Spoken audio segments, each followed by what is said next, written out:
नमस्कार दोस्तों, मैं हूं अविनाश कुमार और आपका अपने चैनल स्पेस ऑफ जीएस में स्वागत करता हूं। आज बात करेंगे यूपी पीसीएस 2023 के विषय में। देखिए, यूपी पीसीएस 2023 का एग्ज़ाम 14 मई 2023 को यूपीपीएससी कंडक्ट कराएगा। यानी कि इस हिसाब से इस एग्ज़ाम में अभी 3.5 महीने का समय बचा हुआ है। और इस एग्ज़ाम को क्रैक करने के लिए, यानी कि प्रीलिम्स को क्रैक करने के लिए हमें किन किन पुस्तकों की आवश्यकता है या कौन कौन सी पुस्तकें इसके लिए उपयोगी है, इस विषय में हम आज जानेंगे।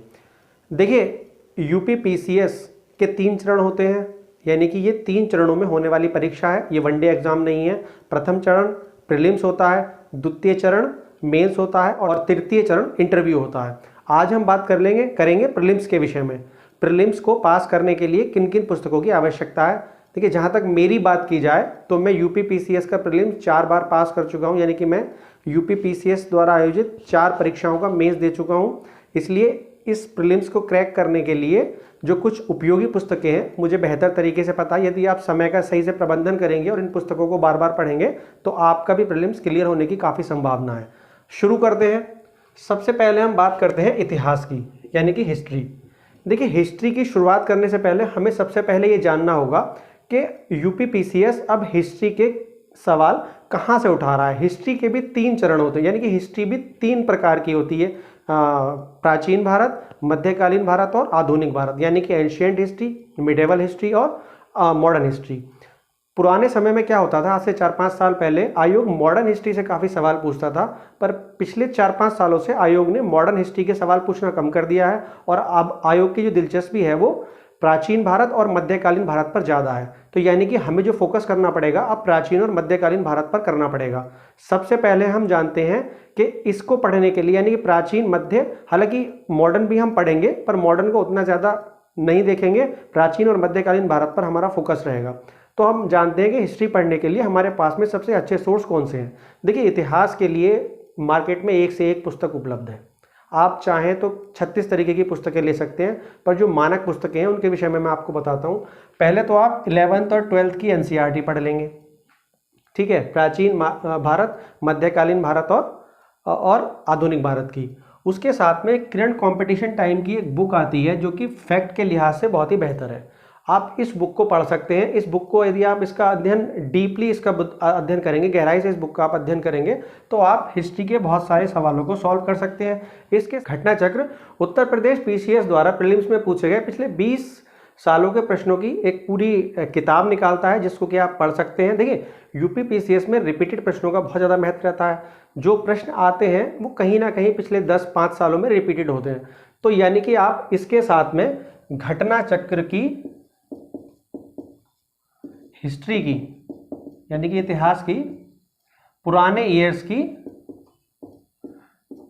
सॉल्व वाली जो बुक आती है वो भी ले सकते हैं, ठीक है। तो ये तो हिस्ट्री के लिए हो गया। इसके बाद आते हैं राज व्यवस्था पर, यानी कि पॉलिटी में देखिए सभी को पता है एक मानक बुक है लक्ष्मीकांत, जो कि संपूर्ण सिलेबस प्री के साथ में मेंस भी कवर करती है। मेरी समझ से इससे बेहतर बुक कोई नहीं है। इसके साथ में आप डीडी बसु भी पढ़ सकते हैं, पर थोड़ी सी टफ है। सिंपल लैंग्वेज में जो लिखी पुस्तक है वो लक्ष्मीकांत है। देखिए, लक्ष्मीकांत बेसिकली इंग्लिश में लिखी गई पुस्तक है। इसके जो राइटर हैं एम लक्ष्मीकांत, उन्होंने इसे इंग्लिश में लिखा है, परंतु ये इसका हिंदी वर्जन भी उपलब्ध है। अच्छी बुक है, आप चाहें तो इसे आसानी से पढ़ सकते हैं। इसके बाद में आएगा भूगोल में हिंदी माध्यम में सबसे बेहतर बुक है महेश वर्णवाल की। देखिए, महेश वर्णवाल एक ऐसी बुक है जिसमें आप प्री के साथ में मेंस के जो टॉपिक हैं वो भी कवर कर सकते हैं। महेश वर्णवाल के साथ में आप 6th, 7th, 8th की एनसीईआरटी प्लस 11th और 12th की एनसीईआरटी भी देख सकते हैं। परंतु यदि आप महेश वर्णवाल पढ़ते हैं तो उसके साथ में आपको ये एनसीईआरटी देखने की आवश्यकता नहीं। देखिए, एनसीईआरटी मानक पुस्तकें होती हैं। एनसीईआरटी का अपने आप में एक महत्व होता है, इसलिए एनसीईआरटी बेस बनाने के लिए बहुत आवश्यक होती है। यदि आपका बेस नहीं है तो आप एनसीईआरटी जरूर पढ़ें, अन्यथा आप महेश वर्णवाल पढ़ सकते हैं। ज्योग्राफी के लिए, यानी कि भूगोल के लिए भी घटना चक्र का पिछले 20 सालों का क्वेश्चन बैंक आता है, वो आप देख सकते हैं। उसका डिस्क्रिप्शन भी बहुत अच्छा है, हिस्ट्री का डिस्क्रिप्शन भी बहुत अच्छा है और ज्योग्राफी का डिस्क्रिप्शन भी बहुत अच्छा है। आप उसे आराम से देख सकते हैं। यदि आप उसको भी पढ़ लेते हैं तो आप ये मान लीजिएगा कि आपका एक तरीके से ज्योग्राफी पूरी हो जाएगी। आप एनसीईआरटी भी पढ़ लेंगे, तो इसके साथ आप मिक्स करके घटना चक्र का वो क्वेश्चन बैंक भी देख सकते हैं। इसके बाद आता है अर्थशास्त्र। देखिए, अर्थशास्त्र में यूँ तो कई पुस्तकें हैं, पर सबसे जो अच्छी पुस्तक है जो कि सिंपल लैंग्वेज में लिखी गई है, इंग्लिश और हिंदी दोनों में उपलब्ध है, वो है रमेश सिंह की। जी हाँ, रमेश सिंह एक अच्छे राइटर हैं, उन्होंने काफ़ी सिंपल लैंग्वेज में, देखिए बुक अच्छी होना और सिंपल लैंग्वेज में होना ये दो अलग अलग चीज़ें होती हैं, क्योंकि यदि अगर बुक की जो लैंग्वेज होगी वो टफ होगी तो बहुत सारे विद्यार्थी उसे समझ नहीं पाएंगे। उसे समझने के लिए आपको सिंपल लैंग्वेज का यानी कि इजी लैंग्वेज का होना बहुत ज़रूरी है। रमेश सिंह बहुत सिंपल लैंग्वेज में लिखी गई बुक है और आपको जो कॉन्सेप्ट है वो इजीली समझा देगी, इसलिए मैं रेकमेंड करूँगा आप रमेश सिंह पढ़ लें।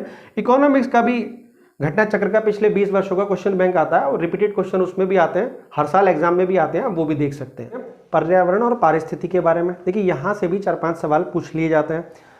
पर्यावरण और पारिस्थितिकी के लिए वाणी प्रकाशन की बुक आती है, काफ़ी अच्छी बुक है, आप बेसिक समझ इससे बना सकते हैं। या इसके साथ में जो मैं पढ़ता हूँ दृष्टि प्रकाशन की एक क्विक बुक आती है जिसमें आप संपूर्ण पारिस्थितिकी और पर्यावरण का ज्ञान प्राप्त कर सकते हैं।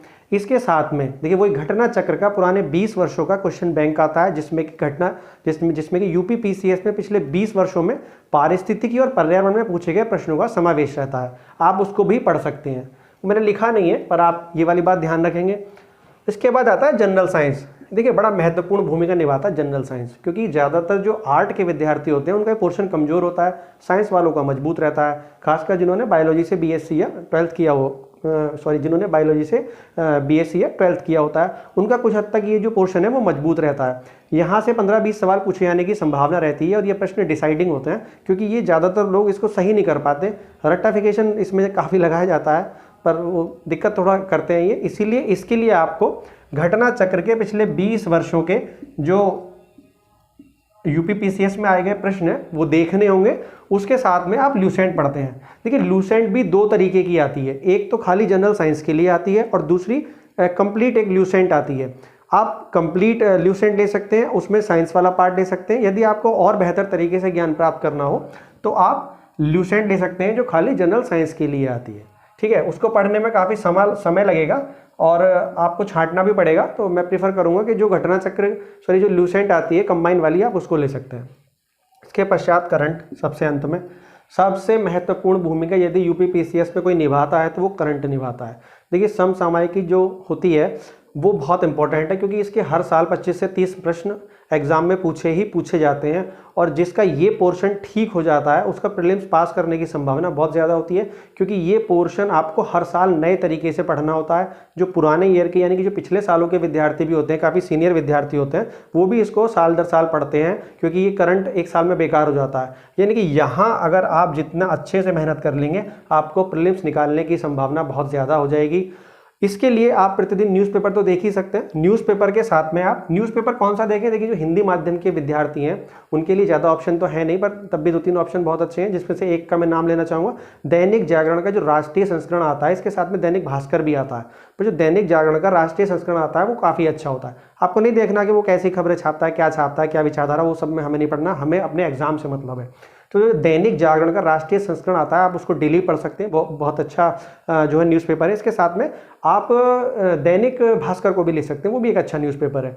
यदि आप पढ़ सकते हैं इंग्लिश में, हिंदू पढ़ने की सलाह तो मैं नहीं दूंगा जो बिगिनर है, क्योंकि वैसे आजकल हिंदू जो देखिए द हिंदू का जो नोट्स होते हैं वो आजकल यूट्यूब पे बहुत सारे यूट्यूबर बनवाते हैं, वहाँ आप चाहें तो वहाँ पर उसका वीडियो देख सकते हैं। पर यदि आपको अखबार पढ़ने में दिलचस्पी है और आपको इंग्लिश में दिक्कत आती है तो आप हिंदी का दैनिक जागरण राष्ट्रीय संस्करण और दैनिक भास्कर में से कोई एक ले सकते हैं।